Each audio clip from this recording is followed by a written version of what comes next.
하나님 감사합니다. 이 시간 또 주님을 바라보기 위해 나왔습니다. 이 시간 우리에게 말씀해 주시고 주님을 통해서 더욱더 굳건하게 세워지는 믿음의 사람들이 되어지도록 은혜를 더하여 주시옵소서. 감사드리며 예수님의 이름으로 기도합니다. 아멘. 우리 성경 말씀 함께 읽도록 하겠습니다. 이사야서 35장입니다. 이사야서 35장 1절에서 4절 말씀입니다. 우리 한 절씩 교독하도록 하겠습니다. 광야와 메마른 땅이 기뻐하며 사막이 백합화 같이 피어 즐거워하며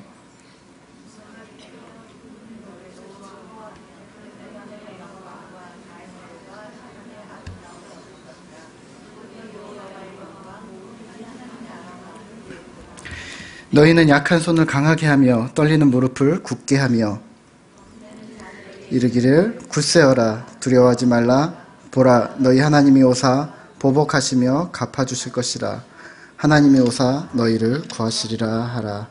아멘. 수요 예배에 나오신 성도님들을 환영하고 축복합니다.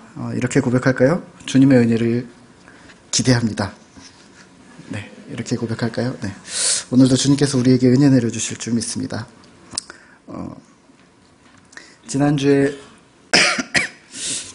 수화를 강의할 기회가 생겨서 잠깐 강의를 하고 왔습니다. 예. 근데 어떤 분이 자신의 이야기를 하셨는데요. 이런 이야기를 하시더라고요. 목사님 제가 수화를 배운 지 10년이 될 것 같습니다. 근데 여전히 수화를 못합니다. 예.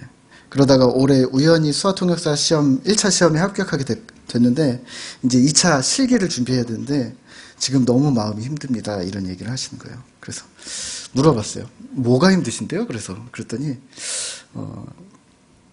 이분이 이렇게 대답하시는 겁니다. 수화를 왜 배우는지 동기부여가 안 된다는 겁니다. 10년이나 배웠는데 처음에는 수화가 신기해서 열심히 배우고 그리고 농아인 만나고 그런 열정이 있었는데 지금은 왜 시험을 봐야 되는지 수화가 도무지 즐겁지가 않다는 겁니다. 그런데 오늘 다행히도 같이 공부를 하면서 그 처음 마음을 회복했다고 이렇게 얘기를 하시더라고요. 내가 수화를 이래서 배웠었지? 그래서 즐거워하던 시절 그 마음을 회복하는 기회가 되었다고 그렇게 말씀을 하셨습니다. 그러면서 목사님 제가 열심히 공부하려고 합니다. 그러니 목사님 말대로 수화 평생 한다는 생각으로 즐기겠습니다. 이렇게 얘기를 하시는 거예요. 그 이야기를 들으면서 감사하다 이런 생각을 가졌었습니다. 그런데요, 이 이야기들을 들으면서 이런 생각이 들었습니다. 우리 신앙생활하는데도 마찬가지가 아닌가. 여러분 신앙생활이 즐거우십니까? 오늘 수요예배 즐거움으로 나오셨습니까? 벌써 8시야? 그러면서 막 달려오셨습니까? 아니면 이거 8시 안 갈 수도 없고 이러고서 억지로 오셨습니까? 지난주에 제가 수요 찬양 인도를 했는데요. 찬양 준비를 하는데 너무 마음이 힘든 거예요. 왜냐하면 마음이 뜨겁지가 않은 겁니다. 찬양을 준비하는데 마음이 뜨겁지가 않으니까 괜히 막 자책감이 생기고 그래도 내가 뜨겁게 찬양을 해야 되는데 그냥 흐지부지 찬양하면 안 되는데 막 그러면서 간절하지 않은 그 마음이 저를 불편하게 하는 겁니다. 오히려. 그래서 원인 분석에 들어갔습니다. 저는 이런 거 자주 하거든요. 뭐냐 도대체 왜 그러는 거야? 막 원인 분석에 들어갔더니 7월, 8월이 너무 힘들었던 겁니다. 날씨가 더웠습니다, 우선은. 그리고 애가 둘입니다. 그리고 아내는 임신을 했습니다. 요즘엔 막달이라서 또 마루에서 혼자 잡니다. 그러니까 애들을 같이 보면서 자는데 땀은 납니다. 그리고 또 7, 8월은 교회 여름 사역이 또 집중되어 있습니다. 그 힘을 쏟고 신경을 쓸 것도 많습니다. 거기뿐입니까? 이제 교사들한테 으쌰으쌰 하자고 막 해야 되는데 사실은 마음이 그렇게 막 뜨겁지 않으면서 교사들은 막 또 으쌰으쌰 했습니다. 그래서 같이 또 한바탕 했습니다. 그리고 또 장애인 친구들 오라고 또 부모님들한테도 연락해야 되고 또 일해야 하고 또 농아인들 가자고 캠프 가자고 그래서 캠프 데려가야 합니다. 뭐 가면 끝인 줄 아십니까? 아시죠? 프로그램도 해야 되고 설교도 해야 되고 뭐 막 이렇게 신경 써야 될 것들이 너무 많았습니다. 게다가 지난주 말씀드린 것처럼 큐티 본문이 너무 어려운 겁니다. 제가 평소에 이사야를 좋아하는데 이사야서 말씀을 가지고 묵상하는 게 너무 힘든 겁니다.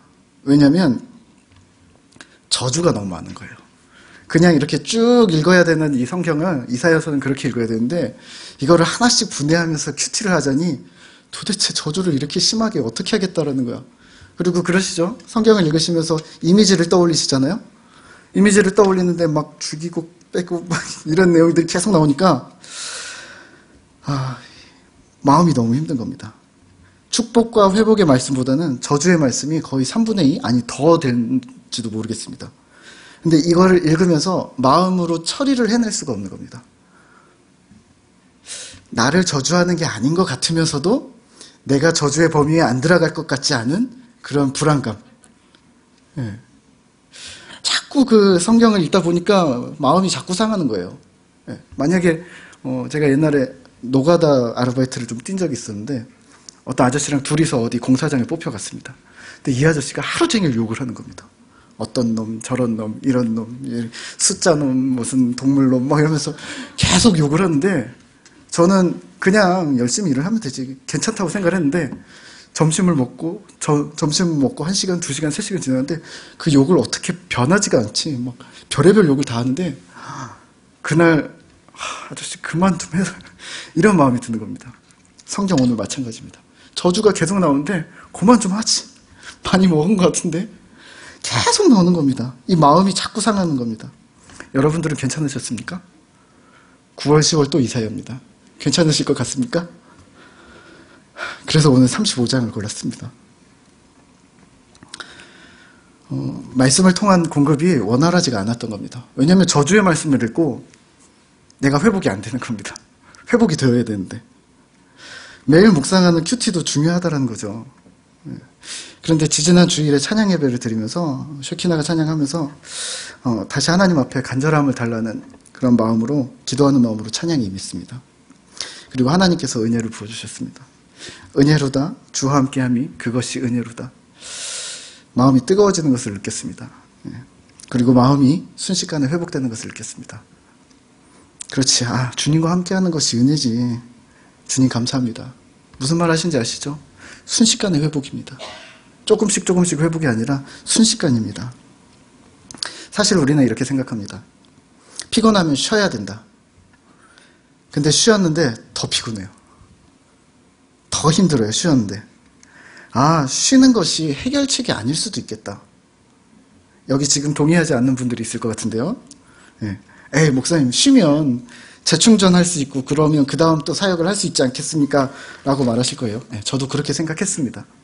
하지만 무조건 쉰다고 아무것도 안 한다고 재충전이 되는 것이 아니라는 걸 다시 한번 깨닫는 게 이번 8월이었습니다. 지금 필요한 것은 무조건 쉬는 것이 아니라 지금 필요한 것은 새 힘이었습니다. 새 힘을 얻기 위해서 우리가 쉬는 건데 쉬었는데 새 힘을 못 얻으면 말짱 도루묵이라는 것입니다.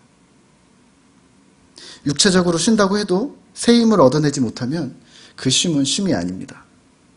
그럼 그 새 힘이 어디서 오는가? 쉼으로? 그렇지 않습니다. 육체적인 피곤함은 쉼으로 해결될 수 있지만 영혼과 마음의 새 힘은 주님으로부터 옵니다. 하나님으로부터 오는 새 힘을 우리가 받아야 한다는 것입니다. 이 여름에, 이제 이 여름이 지나 이제 이 가을에, 9월에 지금 이 순간에도 여러분들은 하나님으로부터 오는 새 힘을 받고 계십니까? 아멘이라면 다행입니다. 좀 전에 수학 배우는 사람 이야기를 드렸는데요. 우리의 믿음이 처음 시작할 때 가장 뜨거웠던 때는 즐거움과 행복으로 신앙생활을 합니다. 교회를 가고 싶고 성경을 읽고 싶고 기도하러 가고 싶고 찬양하러 가고 싶고 말씀을 듣고 싶고 하지만 현재 우리의 신앙은 기쁨으로 하고 있는가? 도대체 어디로 가고 있는 건지는 알고 있는가? 혹 남들이 하니까 혹은 교회에서 열심히 하라고 하니까 그냥 그 시류에 휩쓸려서 방향도 없이 그냥 달려가고 있는 것 아닌가? 점검해 보셔야 합니다. 처음 마음을 기억하셔야 합니다. 처음 마음이 우리에게는 새 힘이 됩니다. 주께서 그 처음 마음을 회복시키는 일을 하십니다. 교회를 오는 것이, 믿음을 돌보는 것이, 하나님을 바라보는 것이 기쁨이 없다면, 그것이 뜨거운 마음이 없다면 우리는 다시 점검하고 돌이키셔야 합니다. 하나님 앞으로 나아가야 합니다. 오늘 성경에서는 이사야가 등장을 합니다. 그리고 오랜만에 축복과 회복의 말씀을 전합니다. 이사야 말씀을 묵상하면서 이사야의 마음을 되짚어 보았습니다. 얼마나 힘들었을까? 이사야서 1장부터 보면 내용이 이렇습니다. 하나님께서 바로 선포를 합니다. 이사야서 1장부터. 이 백성이 나를 떠났다. 심각하다. 정말 배은망덕하고 용서할 수가 없다. 이들이 기도하면 나 듣지 않겠다. 돌아보지 않겠다. 나는 니들이 한 죄악의 행위들을 다 증명할 수 있다. 이렇게 얘기를 하십니다. 그러다가 조금 지나서 이런 얘기를 하십니다. 근데 중요한 일이 있는데 누가 좀 해줘야겠는데 누구를 보낼까? 이사야가 이 이야기를 듣습니다. 그리고 대답합니다. 주님, 내가 여기 있습니다. 나를 보내주십시오. 하나님이 말씀하십니다. 가서 전할 수 있겠니? 너희는 저주받을 것이다. 하나님께로 돌아오지 않으면 저주야. 이 이야기 할 수 있겠니? 이사야가 묻습니다. 하나님, 할 건데 그거 언제까지 해야 됩니까? 하나님께서 여기서 강력하게 말씀하십니다. 이 땅 모두에게 멸망이 임할 때까지 네가 전해야 된다. 이사야가 대답합니다. 이 땅 모두에게요? 알겠습니다. 그리고 그 말을 전합니다. 나가서 이야기를 합니다. 아수르 너희는 멸망할 것이다. 바벨론 너희도 멸망이다. 모압 황폐케 될 것이다. 에브라임 다메섹 너희도 마찬가지다. 애굽 구스 이스라엘 아라비아 예루살렘 너희까지 모두 저주다. 다 멸망이다. 이 이야기를 돌아다니면서 계속합니다. 물론 중간중간에 축복에 대해서 언급을 하십니다. 평화의 나라에 대해서 하나님의 나라에 대해서 소망을 주십니다. 하지만 잠깐뿐입니다. 그리고 말합니다. 그러나 패역한 너희는 역시나 멸망이다. 용서할 수가 없다. 왜 하나님께서는 이사야를 통해서 이 끝없는 저주를 말하고 계시는 걸까요? 아마 그 당시 사람들은 이사야가 오면 피했을지도 모릅니다. 도망갔을지도 모릅니다. 저 자식 또 오는 날. 또 저주할 거야 아마. 나보고 또 나쁜 놈이라고 할 게 분명하고 내 나라와 내 도시를 이 땅이 망할 거야라고 또 말할 거야. 그럼에도 불구하고 이사야는 묵묵히 이 말씀을 끊임없이 전합니다. 왜 하나님은 그렇게 저주를 계속해서 반복하시는 걸까요? 하나님의 중심 메시지는 돌아오라입니다. 돌아오라. 하나님께로 돌아오라. 1장입니다. 오라 우리가 서로 변론하자. 너희의 죄가 주홍 같을지라도 눈과 같이 희어질 것이요 진홍같이 붉을지라도 양털같이 희게 되리라. 너희가 즐겨 순종하면 땅의 아름다운 수산을 먹을 것이요 너희가 거절하여 배반하면 칼에 삼켜지리라. 여호와의 입의 말씀이니라. 아멘. 돌아오라 돌아오라. 너희가 하나님의 말씀을 지켜 행하면 그리하면 나는 내 하나님이 될 것이다. 이 말씀을 수도 없이 되풀이하고 계신 겁니다. 이것을 잃으면 이사야서의 은혜를 잃게 됩니다. 이 메시지의 대상은 신자와 불신자 동일합니다. 하나님을 모르는 자들은 당연히 주님 앞으로 돌아오라는 말씀입니다. 40장 6절 7절입니다. 우리 함께 같이 읽을까요? 같이 읽겠습니다. 말하는 자의 소리여 이르되 모든 육체는 풀이요 모든 아름다움은 들의 꽃과 같으니 풀은 마르고 꽃이 시들음은 여호와의 기운이 그 위에 불미라. 이 백성은 실로 풀이로다. 아멘. 이 백성은 풀이다. 이 나라는 이 세계는 풀이다. 하나님 앞에 설 수 있는 인간은 아무도 없다. 이 세상에 희망이 없다라고 말씀하십니다. 소망이 둘 곳이 이 땅 가운데 아무 곳에도 없다고 말씀하십니다. 그럼 어디에 소망을 두어야 합니까? 하나님입니다. 8절입니다. 같이 읽을까요? 풀은 마르고 꽃은 시드나 우리 하나님의 말씀은 영원히 서리라. 아멘. 하나님께만 소망이 있다는 말씀입니다.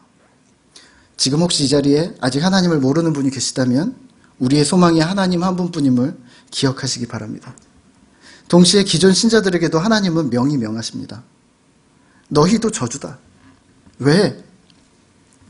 하나님, 저희가 왜요? 저는 잘하고 있는데요. 지금 교회도 안 빠지고 목장도 열심히 하고 있고 헌금도 꾸준히 하고 있는데 하나님 이 정도면 잘하고 있는 거 아닙니까? 하나님이 말씀하십니다. 29장 13절입니다. 우리 함께 같이 읽을까요? 주께서 이르시되 이 백성이 입으로는 나를 가까이하며 입술로는 나를 공경하나 그들의 마음은 내게서 멀리 떠났나니 그들이 나를 경외함은 사람의 계명으로 가르침을 받았을 뿐이라. 아멘. 입술로만 공경하고 하나님의 말씀을 어디 속담이나 격언처럼 여기는 그런 좋은 충고로만 받아들이는데 하나님이 용서하겠냐는 겁니다. 하나님이 가만히 계시겠냐는 겁니다. 아, 하나님 아닙니다. 저는 안 그랬는데요. 하나님이 또 말씀하십니다. 바로 이어서 말씀하십니다. 제가 읽겠습니다. 자기의 계획을 여호와께 깊이 숨기려 하는 자들은 화 있을진저 그들의 일을 어두운 데서 행하며 이르기를 누가 우리를 보랴 누가 우리를 알랴 하니 너희의 패역함이 심하도다. 완전 범죄를 꿈꾸는 하나님은 모르실 거야 완전 범죄를 시도하는 신자들 하나님이 정말 모르시겠냐는 겁니다. 그게 바로 저주라는 겁니다. 그래서 살아남을 자가 없다는 것입니다. 이사야서가 온통 저주에 관한 이야기들인데 오늘 본문 35장은 영광의 나라에 대해서 묘사하고 있습니다. 35장 5절부터입니다. 오늘 읽지는 않았습니다. 맹인이 눈을 뜰 것이고 농아인의 귀가 열려질 것이고 다리가 불편한 사람들은 사슴처럼 뛰게 될 것이다. 말을 못하는 사람들의 혀는 노래하게 될 것이고 사막에 호수가 생기고 풀과 나무가 심기고 꽃이 필 것이다. 거기에 대로가 생길 것인데 그 길을 거룩한 길이라고 부르게 될 것이다. 주님을 신실히 믿는 귀한 백성들이 다니는 길, 이 거룩한 길은 위험과 해함이 없을 것이고 그곳에서 영원한 기쁨과 즐거움을 얻고 탄식과 슬픔이 사라질 것이다 라고 말씀하십니다. 이사야서 이 긴 66장 가운데 이렇게 꿈만 같은 이야기를 곳곳에 정말 조금씩만 넣어주셨습니다. 그러면 오늘 질문이 생깁니다. 신자도 저주고 불신자도 저주라고 합니다. 그럼 이 축복의 나라, 영광의 나라, 평화의 나라는 누가 들어가는 걸까? 하나님께 순종하기를 즐겨하는 자들, 그들이 맞습니다. 하나님을 열심히 신뢰하는 자들, 맞습니다. 그들이 들어갑니다. 그들이 누굽니까? 한번 생각해 볼까요? 오늘 본문 3절, 4절입니다. 우리 함께 같이 읽겠습니다. 너희는 약한 손을 강하게 하며 떨리는 무릎을 굳게 하며 겁내는 자들에게 이르기를 굳세어라 두려워하지 말라 보라 너희 하나님이 오사 보복하시며 갚아주실 것이라 하나님이 오사 너희를 구하시리라 하라. 아멘.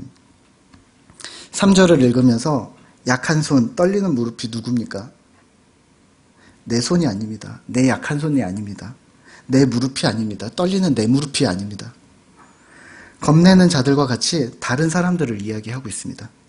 말을 조금 바꾸면 무기력하고 힘이 없는, 어떻게 손을 쓸 수 없는 그런 손이 약한 자들, 연약한 자들을 너희가 강하게 해주라.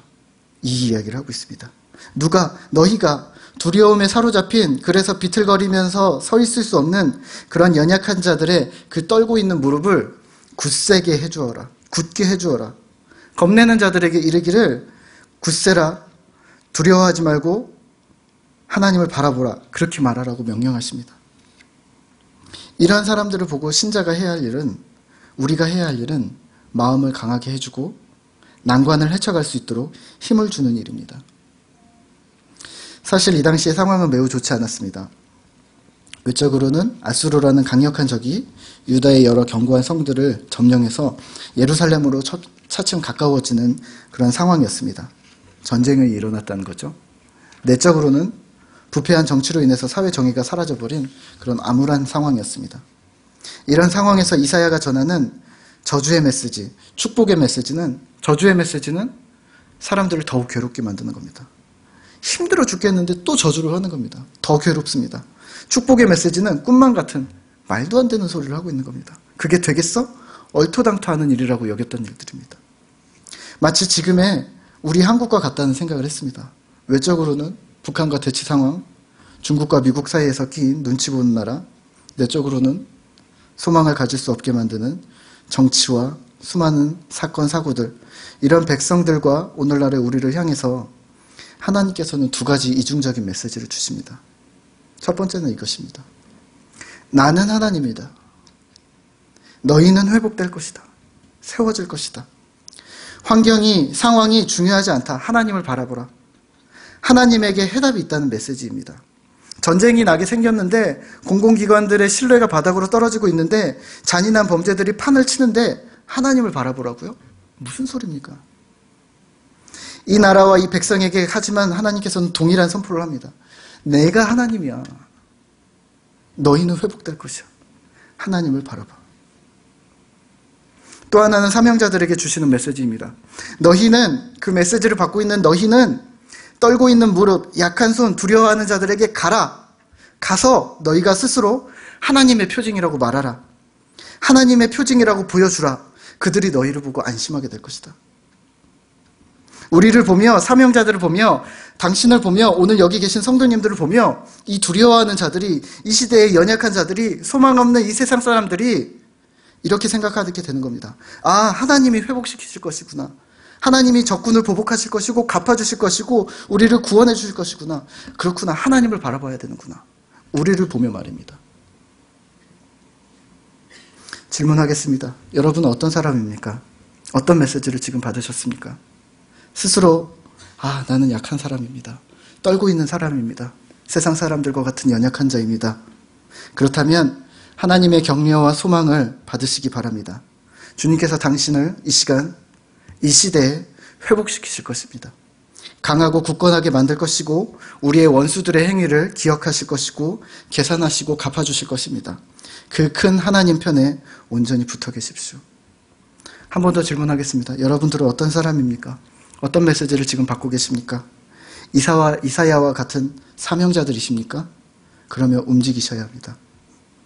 이사야와 같이 힘을 다해서 움직이셔야 합니다. 내가 원하는 방향의 사역이 아닐지라도 부여하시는 일들에 대해서 즐겨 순종하셔야 합니다. 저는 사랑부라는 현장에서 힘을 다해서 움직이는 많은 사명자들을 만납니다. 얼마 전에 이런 이야기를 들었습니다. 장애인들이 모여서 사는 그룹홈이 있습니다. 장애인이 4명, 5명씩 모여서 살고 사회복지사 선생님이 한 분이 돌봐주면서 사는 그런 그룹홈이 있습니다. 몇 군데가 있는데요. 어느 날 장애인 친구가 하루 일과를 마치고 이제 집에 돌아왔는데 우리 사랑부 선생님 한 분이 가셔서 그 친구 집을 방문을 했답니다. 어떻게 살고 있는지, 잘 지내고는 있는지, 그리고 그 친구를 씻겨주고 있는 것을 이현주 목사님이 봤다고 저한테 금방 알려주셨습니다. 물론 둘 다 남자입니다. 그 이야기를 들었으면서 제 자신이 부끄러웠습니다. 주일에 그냥 조용히 그 친구랑 둘이서 예배드리는 선생님으로만 저는 알고 있었죠. 그 선생님 참 조용하구나. 말도 없고 숫기도 없네. 그냥 이 생각을 했는데요. 그분은 평일에 그 친구에게 시간을 내고 힘을 쏟고 사랑을 베풀고 오셨다라는 그 이야기를 제가 들었을 때 그 선생님을 다시 바라보게 됐습니다. 아무 말 안 하지만 이런 사람들이 사명자가 아닌가. 에이, 목사님 우연히 한번 또 어떻게 이렇게 우연히 갔는데 이현주 목사님 와서 우연히 또 보고 우연히 또 얘기하고 우연이 아닙니까? 우연이라도요. 어디 우리가 그렇게 합니까? 저도 그렇게 못하는데요. 우리는 다른 사람들을 돌아볼 여유나 있습니까? 교사로 학생들을 맡고 계시면 주중에 연락이라도 우리 학생들한테 제대로 하십니까? 목원으로 목장에 속해 있으면 주중에 우리 다른 목원들에게 관심이나 제대로 가지고 있습니까? 연락은 목자가 하는 거지 나는 목원이니까 연락 안 해도 되지. 다들 바쁩니다. 그 바쁘다는 말로 서로 이해하고 용서하며 살아가고 있습니다. 세상 사람들과 마찬가지로 말입니다. 자신의 아이들을 돌아보는 데 바쁘고 자기 맡은 직장일 때문에 해야 할 과제들 때문에 바쁩니다. 그래서 내 주변을 돌아보지 못합니다. 그럴 겨를이 아예 없습니다.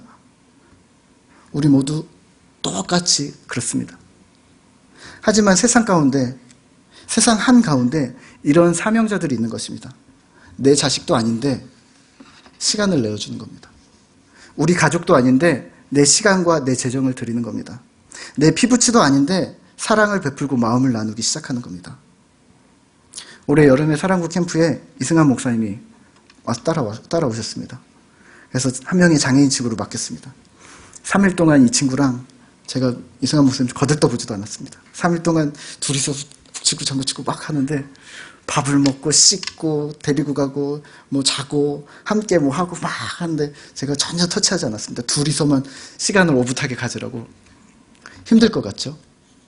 안 와보셨으면 모릅니다. 힘들 것 같죠? 힘들기만 하진 않습니다. 우리 교육자실에서 목사님이 간간히 그 친구 이야기를 합니다. 그 친구한테 전화도 자주 온다고 합니다. 카톡도 자주 오는데 소녀시대 사진을 너무 자주 보내줘서 마음이 기쁘다고 합니다. 뭘까요? 사랑이 싹트고 있는 겁니다. 친구들을 돌아보기 시작을 하는 겁니다. 내 가족, 우리 안에 있는 테두리, 내 피부치, 그게 아니라 그 외의 사람들을 돌아보기 시작하는 겁니다. 마음의 영역이 넓어지기 시작하는 겁니다. 그게 사명자입니다. 이런 사명자들은 장애인이라는 영역이 아니라 하나님의 긍휼이라는 부분에 사로잡혀 있는 사람들입니다. 그래서 장애인에게도, 사랑마루 홈리스들에게도, 호스피스에도, 지역사회 어르신들에게도, 아이들에게도, 청소년들에게도, 편부변모 가정들에게도 여러 곳의 영역에 사랑을 나눌 그런 마음의 여유가, 그런 마음의 겨를이 있다는 겁니다. 목사님, 저에게 사역지는 가정입니다. 네, 맞습니다. 1차적인 사역지는 가정입니다. 하지만 우리가 살아가면서 주님께서는 수없는 사역지를 우리에게 주십니다. 하지만 우리는 고수하고 있는 거죠. 주님, 아닙니다. 제 사역지는 가정입니다. 그 외의 것들은 주지 마십시오. 교만일 수 있습니다. 나만 알고 내 주변만 아는 것, 내 사명만 감당하고 그것을 사명으로 감당하고 있는 것이 아니라 그냥 주어진 인생을 겨우겨우 살아가고 있는 것은 아닌가 다시 한번 점검하셔야 합니다. 지금이 이때 가정을 돌봐야 할 타이밍일 수도 있습니다. 하지만 지금 이때 가정만 돌보고 계시면 안 될 타이밍일 수도 있습니다. 물론 쉽지 않습니다. 힘이 듭니다. 잘 알고 있습니다. 쉬운 일이 아닙니다. 그래서 사명자라고 부르는 것이고, 그래서 주님이 주시는 힘이 필요하다고 말하는 것입니다. 언제까지 해야 합니까? 하나님이 말씀하십니다. 이사야서 26장 3절입니다. 우리 함께 같이 읽겠습니다. 주께서 심지가 견고한 자를 평강하고 평강하도록 지키시리니 이는 그가 주를 신뢰함이니이다. 아멘. 심지가 견고해야 합니다. 왜냐하면 마지막 때까지일 것 같습니다. 주님이 오실 때까지일 것 같습니다. 환경이 바뀌어도, 상황이 바뀌어도, 내 여건이 바뀌어도 여전히 그 자리를 지키고 있는 사람들, 그리고 하나님 앞에서 결단함으로 움직이고 있는 사람들에게 주님께서는 말씀하십니다. 너희가 심지가 견고한 자다. 주님을 신뢰하는 자들, 주님을 신뢰하기 때문에 도전하고, 주님을 신뢰하기 때문에 어려운 자리를 지켜내고, 주님을 신뢰하기 때문에 인간적인 계산으로는 안 될 것 같지만 그래도 꿋꿋이 버텨내는 자들, 너희가 세상 사람들에게 표징이다. 너희를 보며 세상 사람들이 세상이 소망을 갖게 될 것이다. 너희 사명자들을 통해서 세상이 하나님을 보게 될 것이다. 사명자들인 너희를 내가 평강하고 평강하도록 지키겠다. 우리 함께 찬양하면서 이렇게 기도했으면 좋겠습니다. 은혜로다를 찬양할 건데요. 하나님, 우리를 굳세게 해주십시오. 연약하고 무력한 우리를 주님께서 우리를 굳세게 해주시고, 이 엄난한 세상 가운데서 주님과 함께함이 은혜임을 기억하면서 우리가 주의 사명들을 감당해내는 믿음의 사람들이 되게 해주십시오. 우리 이렇게 기도하는 마음으로 우리 함께 같이 찬양하도록 하겠습니다. 은혜로다입니다.